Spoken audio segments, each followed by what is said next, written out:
Pihak kepolisian telah melakukan pemeriksaan terhadap saksi kasus suntik mati Mantri RSUD Banten, salah satunya adalah istri Kades Curugong yang bernama Ani.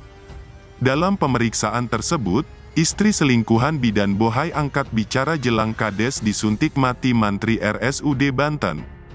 Pihak kepolisian mengungkapkan bahwa sebelum Kades Curugong, Kecamatan Padarincang, Kabupaten Serang disuntik mati Mantri RSUD yang merupakan suami bidan Bohai sempat mengeluarkan kata-kata terakhir.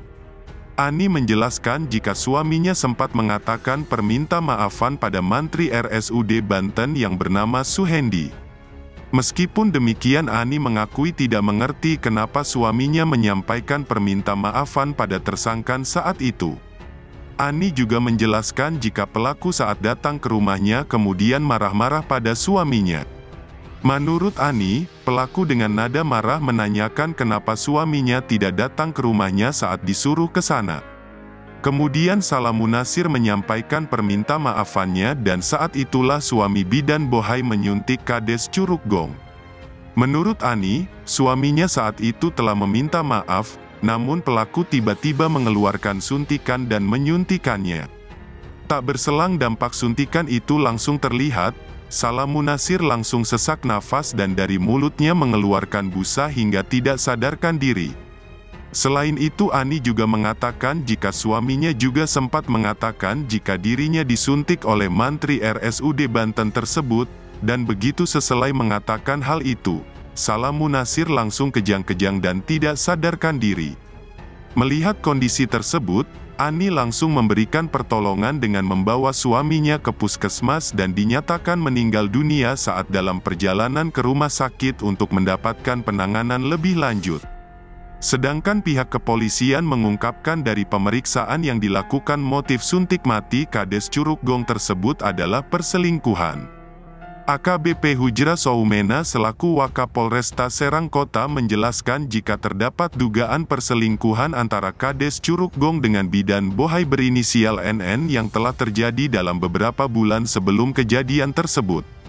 Menurut AKBP Hujra, bahkan pelaku juga telah pernah memberikan peringatan kepada tersangka dan bidan Bohai agar menghentikan hubungan terlarang mereka dan telah memaafkan. Akan tetapi, Mantri RSUD kemudian kembali memergoki perselingkuhan tersebut masih terus berjalan dengan menemukan beberapa foto mesraan antara istrinya bidan Bohai dengan Kades.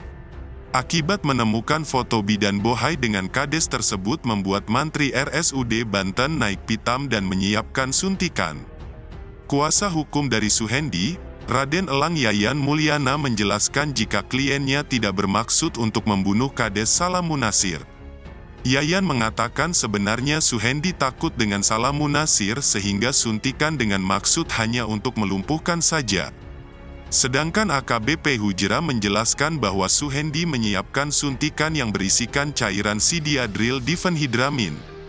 Tersangka telah menyiapkan jarum suntik dan di dalamnya telah diisi dengan 2 cairan dengan dosis masing-masing 5 cc, terang AKBP Hujra.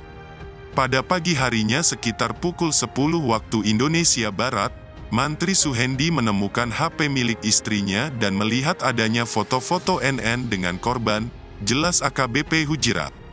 Dari kesaksian salah satu warga yang tidak ingin identitasnya disebutkan mengungkapkan jika dirinya belum pernah melihat bidan Bohai dan Kades berduaan. Ibu bidan ini emang kalau dilihat-lihat Bohai, putih mah enggak, cuma hitam manis, katanya seperti dilansir oleh Radar Banten.